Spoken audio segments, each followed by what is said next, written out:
Bienvenidos a la clase de la materia de química.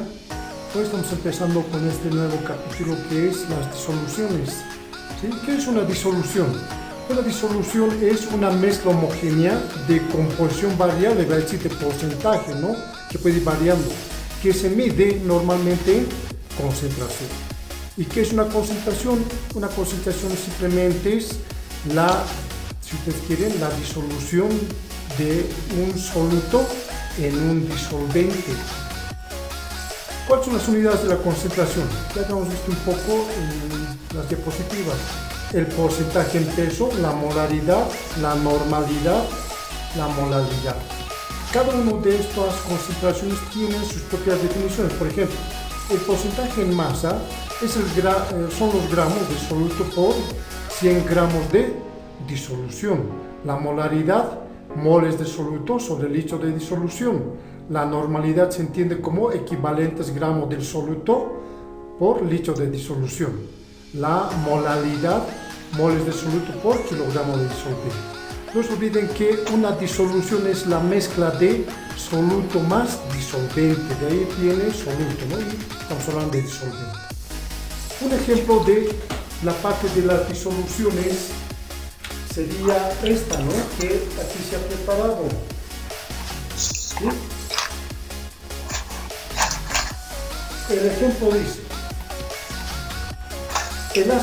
el ácido nítrico concentrado tiene una densidad de 1.4 gramos por centímetro cúbico y un porcentaje de 65% en masa, de pureza, obviamente. Hallar la molaridad, normalidad y la molalidad de este ácido. Entonces, cuando se tiene que determinar estos tres parámetros, concentraciones de molaridad, normalidad y molalidad, lo que se toma en cuenta son el porcentaje en masa y luego la densidad, son los únicos dos datos que nos dan, ¿no? De esta manera, la molaridad, por ejemplo, ¿sí? La molaridad, por ejemplo, a partir de la parte de el porcentaje en masa sería 65 gramos de ácido nítrico, es lo que corresponde, se desdobla de esa manera entre 100 gramos, ¿no? De ácido. La densidad se desdobla como 1.4 gramos de ácido por cada centímetro cúbico de agua. Entonces, multiplicando estos dos tendríamos lo siguiente, ¿no? Fíjense los gramos de ácido que viene del porcentaje y la densidad estaríamos eliminando. Simplemente ya tendríamos los gramos de ácido nítrico por centímetro cúbico de ácido. Como la definición de la molaridad es moles, entonces, fíjense, estos gramos de ácido nítrico que están con su peso molecular lo podemos eliminar. Es decir, 63 gramos de ácido nítrico, que es el peso molecular del ácido nítrico, hacen un mol. ¿Sí? Entonces estos dos, los gramos de ácido nítrico, con estos se eliminarían, ya tendríamos los moles de ácido nítrico. ¿Qué nos falta ahora? Acá tenemos centímetros cúbicos de ácido. Estos centímetros cúbicos de ácido, como la definición es por litro, la convertimos a litro, ¿vale? ¿Sí? 1000 centímetros cúbicos de ácido equivalen a un litro de ácido, ¿no? En solución. Pues, ya tendríamos ahí, si hacemos estos cálculos, 14.44 moles de ácido nítrico por litro de ácido. Esta sería la concentración molar. La concentración normal, de la misma manera, se toma el porcentaje y la densidad. Acá están los dos parámetros. Lo único que aquí tenemos que variar es lo siguiente, ¿no? En balance de materia habíamos visto que los equivalentes, el peso equivalente gramo de un ácido era el peso molecular sobre el número de hidrógenos, ¿no? Se está aplicando eso. Fíjense, este es el peso molecular del ácido, 63 gramos de ácido nítrico, y sabemos que un solo, aquí está la fórmula, ¿no? HNO3, un solo hidrógeno tenemos, ¿no? Lo que se va como un equivalente, ¿no? De ahí viene este parámetro de 1, entonces va a ser un equivalente gramo de ese ácido nítrico. Y nuevamente, estos centímetros cúbicos lo convertimos a litros, de tal manera de tener equivalentes gramos de ácido nítrico por litro de ácido. Haciendo los cálculos, me va a arrojar un dato similar al anterior, ¿no? De 14.44, normal en este caso. Para calcular la molaridad, simplemente lo que hacemos es tomar el porcentaje que nos hayan dado del dato, que es los 65 gramos en 100 gramos. Lo único que hacemos es conseguir, ¿no? No se olviden que tenemos que conseguir kilogramos de disolvente. Por lo tanto, en estos 65% que era de ácido, el resto para completar el 100, va a decir los 35 que faltan, serían de disolvente. Eso se está haciendo acá. Entonces tendríamos 35 gramos de disolvente están en 100 gramos de ácido. Entonces ya podemos eliminar los gramos de ácido. Y ahora ya tendrían gramos de ácido nítrico por gramos de disolvente, ya tendríamos. Convirtiendo estos gramos de disolvente a kilogramos. Sabemos que es 1000 gramos de disolvente nacen 1 kilogramo de disolvente. Finalmente, la definición decía de la molaridad que son moles, ¿no? Entonces lo convertimos. Estos 65 gramos de ácido nítrico, para eliminarlo, utilizamos su peso molecular, que sería 63 gramos de ácido nítrico, hacen un mol de ácido nítrico. Entonces aquí estamos practicando y utilizando el peso molecular, ¿no? Para llevarlo a moles. Eliminando las unidades comunes, tendríamos este resultado, ¿no? De 29.48 moles de ácido nítrico por kilogramos de disolvente. Esa es la manera de calcular a partir de este porcentaje la molaridad, normalidad y la molaridad. Otro siguiente ejemplo que se tiene es esta.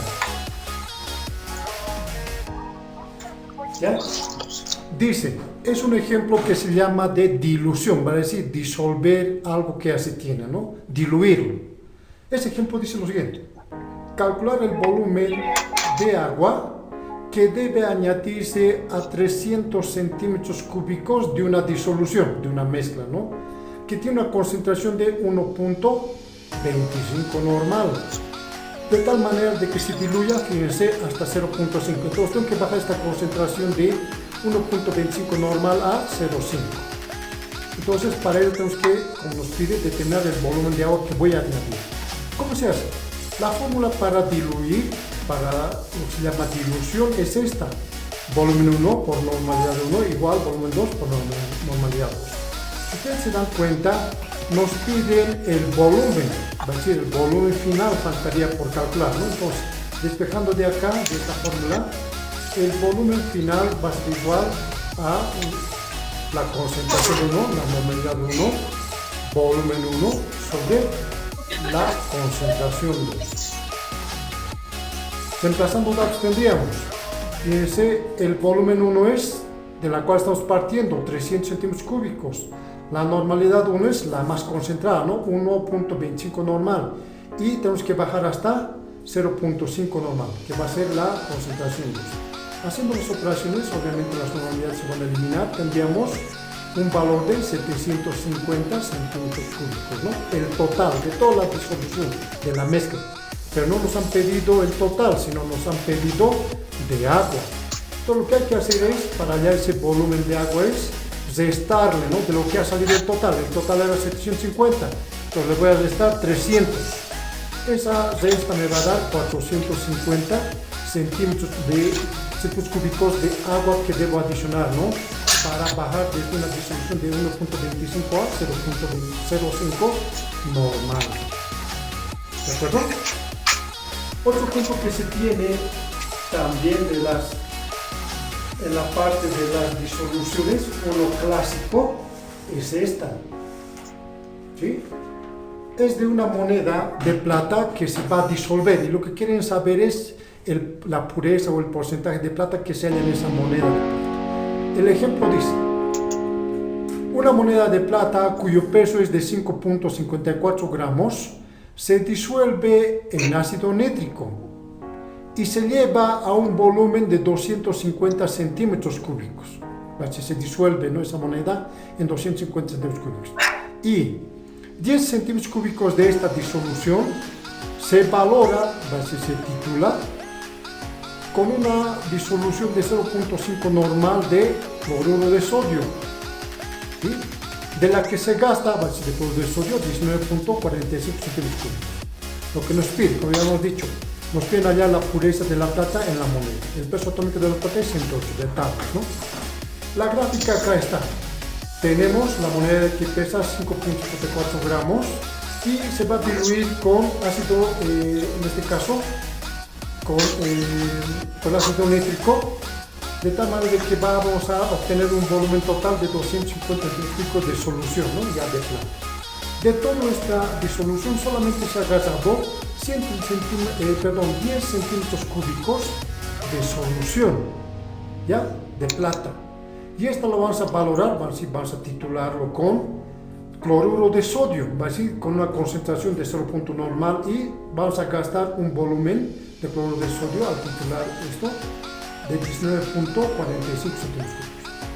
Nuestros datos serían: cloruro de sodio, tenemos su concentración 0.1 normal, el volumen que voy a gastar 19.45. De la plata, ¿sí? De la disolución de la plata simplemente tenemos lo que hemos puesto de volumen, ¿no? Para titularlo, es decir, 10 centímetros cúbicos. Lo que nos faltaría determinar es la concentración de esa disolución de plata, lo que es la normalidad 2. ¿Ya? Entonces, la normalidad 2 va a ser igual a, despejando del volumen de la fórmula anterior que ya habíamos mencionado, de la fórmula de las disoluciones, sería normalidad 2 va a ser igual volumen 1 por normalidad 1 sobre volumen 2. Repasando datos, la normalidad 1 tenemos 0,1.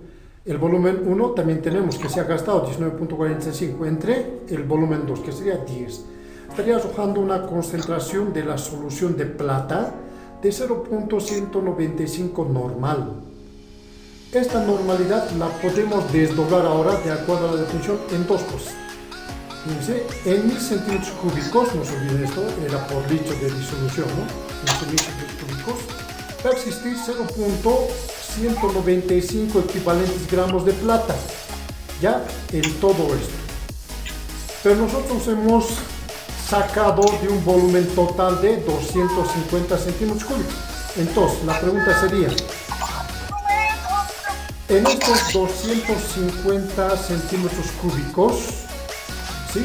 ¿Cuántos equivalentes de plata voy a tener? ¿Ya? Para ello hacemos la regla de 3 nomás, ¿ya? No se olviden, en cruz, ¿no? ¿Sí? En cruz. Todo lo cual arrojaría los datos siguientes. Entonces, este X va a ser igual a 250 centímetros cúbicos por 0.195 equivalentes gramos de plata sobre 1000. Acá está eso. Entonces, haciendo operaciones, fíjense, los centímetros cúbicos se eliminan, y simplemente voy a arrojar de 0.0487 equivalentes gramos de plata. ¿Sí? Ahora, ya que tengo este valor de equivalentes gramos de plata, es necesario convertirlo a masa, para decir a gramos. Para ello, simplemente lo que hacemos es lo siguiente, que conocemos: 0.0487 equivalentes gramos de plata por un equivalente gramo de plata, no se olviden esto, para el peso equivalente para elementos, ¿no? Valores de materia se ha visto, es igual a 108 gramos de plata, ¿sí? Su peso molecular. Entonces, eliminando equivalentes gramos, vamos a tener la masa, ¿no? En gramos, que equivale a 5.265 gramos de plata. Ahora, entonces, no nos olvidemos que estos equivalentes gramos la hemos transformado en gramos de plata, ¿no? Ahora, al inicio, fíjense, teníamos una masa total, la moneda tenía, acá está eso, la moneda tenía una masa total, un peso total de 5.54 gramos. Entonces acá tenemos la masa total, 5.54 gramos. Lo único que faltaría ahora es, y lo que ya hemos determinado, es reemplazar en la fórmula, ¿no? Estos 5.265 gramos de plata que hemos obtenido, ¿ya? Después de haber valorado, ¿no? En el experimento. Entonces, el porcentaje de plata va a ser eso, esa división por 100. Haciendo esa operación arrojaría un porcentaje de 95%. Va a decir que la plata en esa moneda está en un 95%, ¿no? De pureza. Las propiedades coligativas son propiedades, ¿no? que están en función del soluto, vale decir. Estas propiedades pueden ser alteradas de acuerdo a la cantidad de moles, ¿no? que se va a disolver en un disolvente. ¿Ya? ¿Cuáles son esas propiedades? Esas propiedades son la presión de vapor, el punto de ebullición, el punto de fusión y la presión osmótica. A estas 4 propiedades se las denomina esas, ¿no?, propiedades coligativas.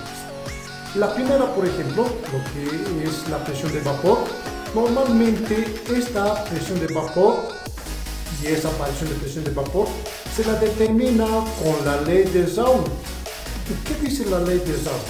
La ley de Joule menciona que la presión de vapor de la disolución es igual, ¿sí?, es igual a la presión de vapor del disolvente puro, P sub 0, por la fracción molar del disolvente. ¿Ya? Un poquito desdoblando. Sabemos que la fracción molar del disolvente es igual a moles del disolvente sobre los moles del disolvente más la del soluto. Entonces, esta es la fórmula, la ley de Joule, que se va a aplicar para determinar las variaciones de presiones de vapor, ¿no?, la primera propiedad coligativa. ¿Ya? Un ejemplo es esta, ¿no?, la que acá estamos mostrando. Dice: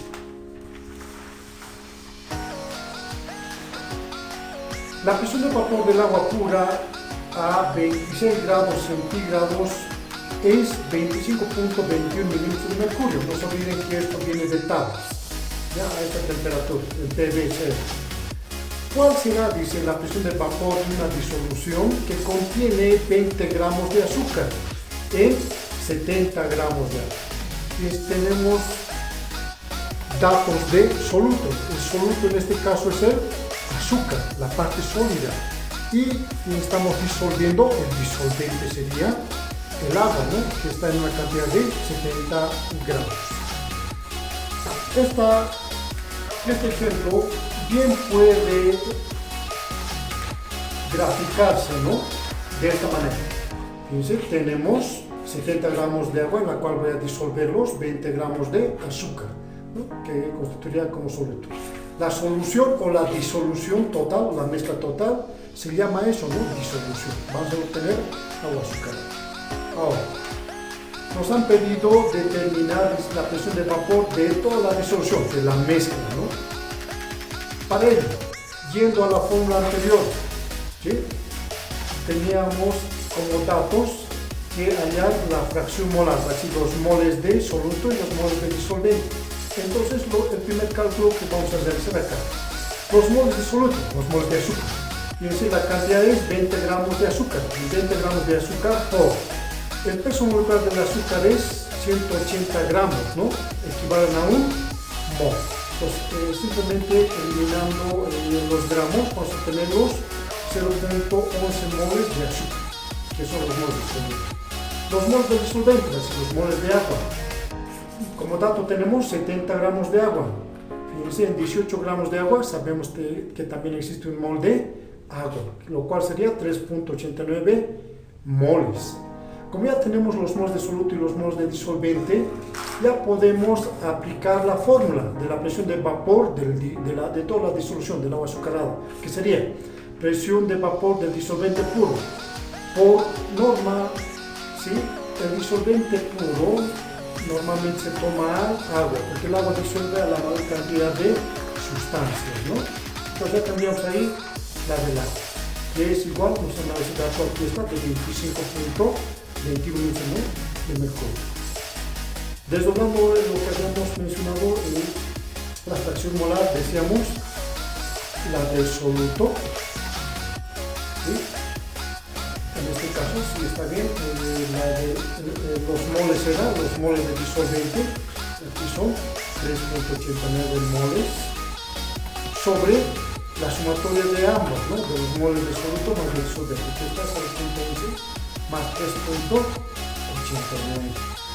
Haciendo operaciones nos va a arrojar una presión de vapor de toda la disolución de la mezcla de 24.52 milímetros de mercurio. Entonces, esa va a ser la presión de vapor, ¿sí?, que va a, si ustedes quieren, arrojar, ¿no?, esta mezcla azucarada, ¿no? Bien. Otro punto importante que también tenemos que verificar y saber es esto, ¿no?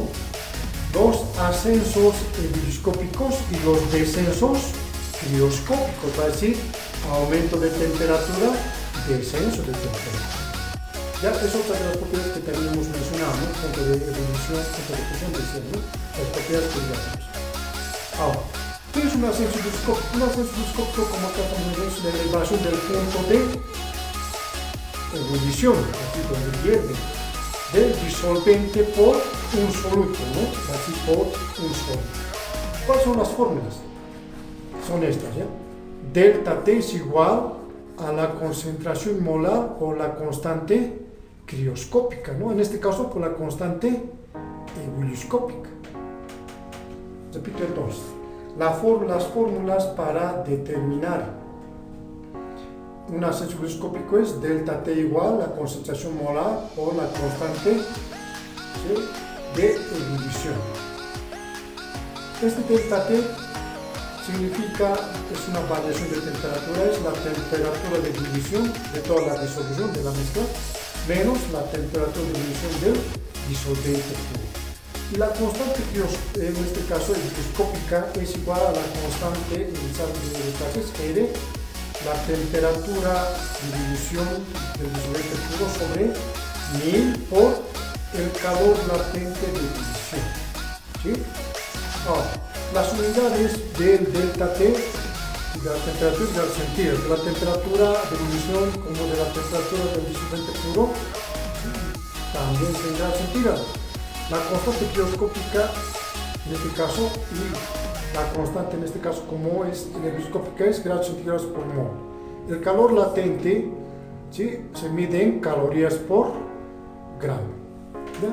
Entonces, esta es la fórmula para un ascenso ebullioscópico.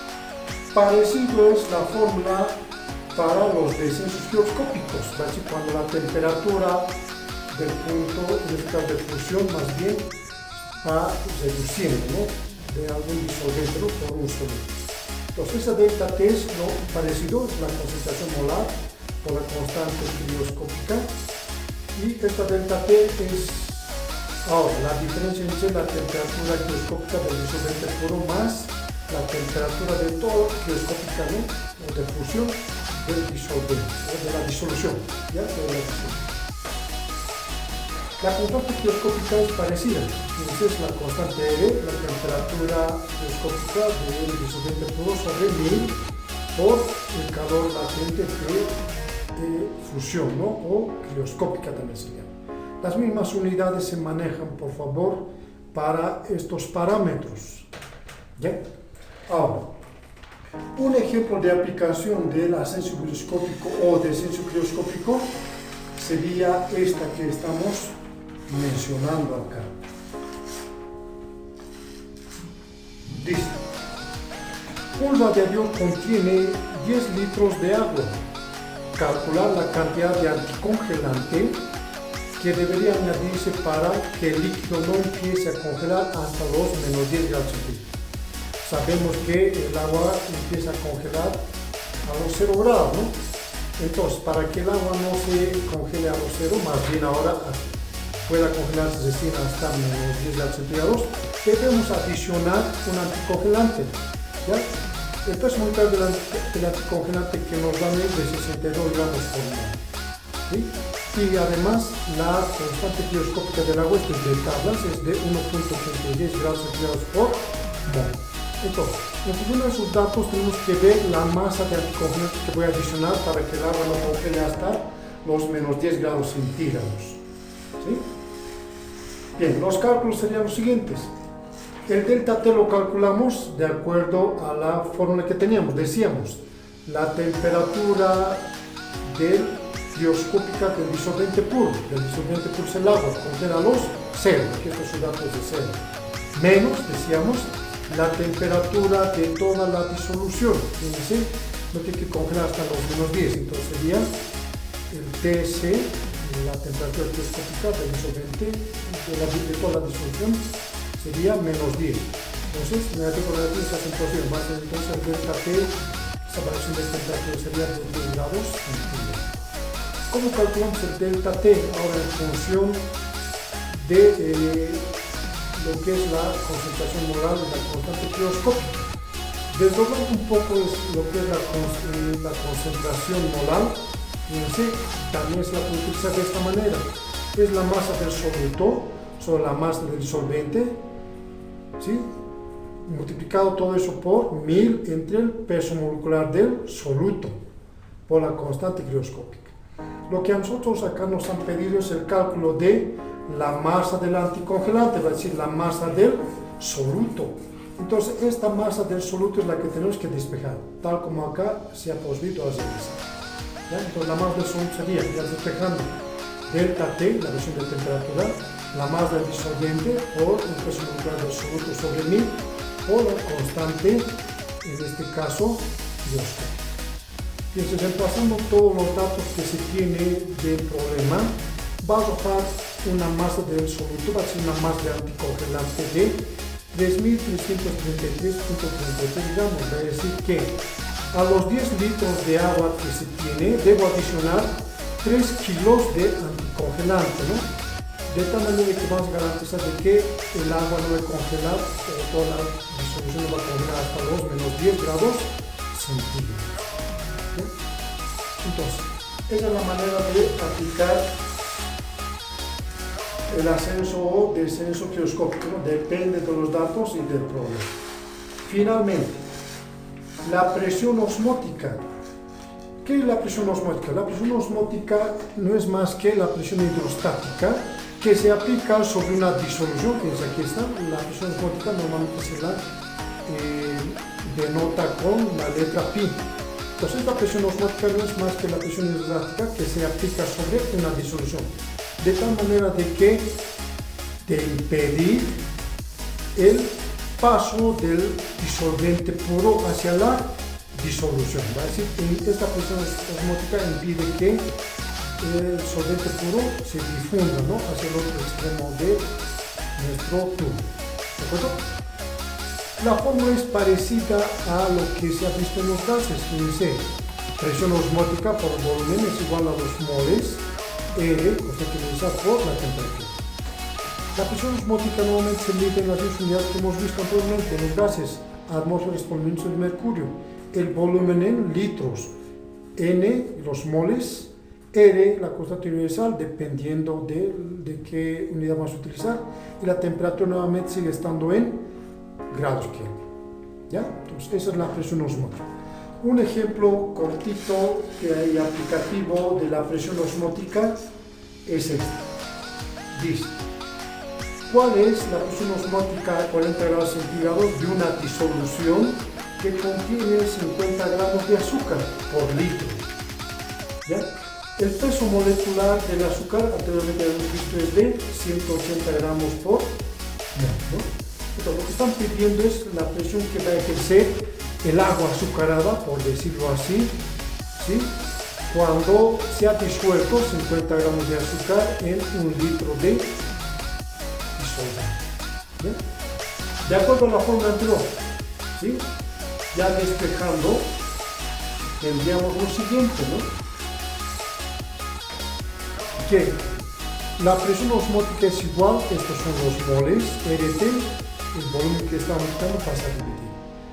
Entonces, como tenemos masa del soluto, 50 gramos, ¿sí?, R, vamos a calcular en atmósferas, 0,082 atmósferas litros grados Kelvin por mol.